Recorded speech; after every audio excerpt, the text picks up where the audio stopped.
కన్ను అనమాట. ఉపనయనం దాని అర్థం అనమాట.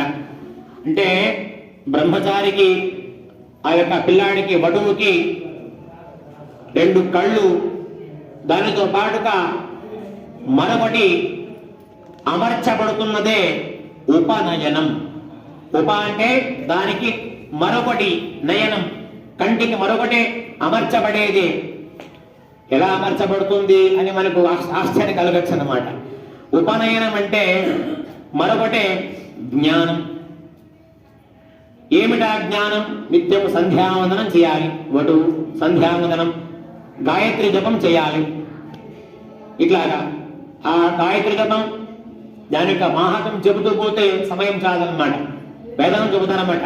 ఏ అర్వాహుతవా పురాణే వేదం విద్వాగం సమభితో వదంత్యాదిత్యమేవ తే పరివదంతి సర్వే అగ్నిం ద్వితీయం తృతీయం చ హగం సమితి యావతీర్వై. ఇట్లాగా ఆ మాదిరిగా ఆప ఊర్ధ్వం నిక్షిపంతి తా ఏతా ఆపో వజ్రీభూత్వా మందేహారుణే ద్వీపే ప్రక్షిపంతి యత్ప్రదక్షిణం ప్రక్రపంతి తేన పాప్మానమవధూన్వంత్యుద్యంతమస్తంజంతమాదిత్యమభిధ్యాయన్ కుర్వన్ బ్రాహ్మణో విద్వాన్ సకలం భద్రపష్టుతే సామాదిత్యో బ్రహ్మేతి బ్రహ్మైవ సంబ్రహ్మాత్యేతి య ఏవం వేద.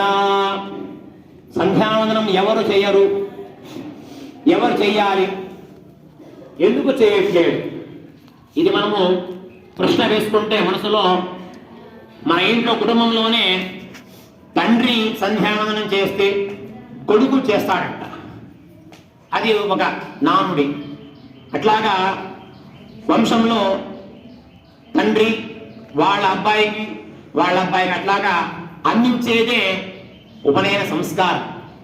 వేరే పెద్ద పెద్ద యజ్ఞయాగాదులు, దేవాలయాల నిర్మాణం కానీ ఏవైనా ఏమి చేసినా కూడా అది ప్రపంచం కోసమే. బ్రాహ్మణులుగా మన కోసం చేసుకునేది, మన కర్మ శుద్ధి కోసం చేసుకునేదే నిత్య సంధ్యావందనం. సంధ్య అంటే సాక్షాత్తు సూర్యుడికే. అందుకే ప్రొద్దున్నే ఆ యొక్క సూర్యుడిని అరుణాచల అంటారు అన్నమాట. అరుణము అంటే ఎరుపు రంగు, అరుణాచల అంటారు. ఉదయం సూర్యుడు ఎర్రగా ఉదయిస్తాడు. అట్లాగా ఆ సమయంలో ఇప్పుడు సరిగ్గా 6 గంటలు కదా మనకు సూర్యోదయం ఏది. ఆ సూర్యోదయమున ఉపనయనమైన బ్రహ్మచారి కానీ బ్రాహ్మణుడు కానీ అర్ఘ్యం వదలాలంట. గాయత్రి మంత్రం చెప్పి సంధ్యావందనం చేయాలంట. చేస్తే ఏం ప్రయోజనము? ఇప్పుడే ఆ మంత్రం చెప్పాను నేను. ఆప ఊర్ధ్వం. ఆపహ అంటే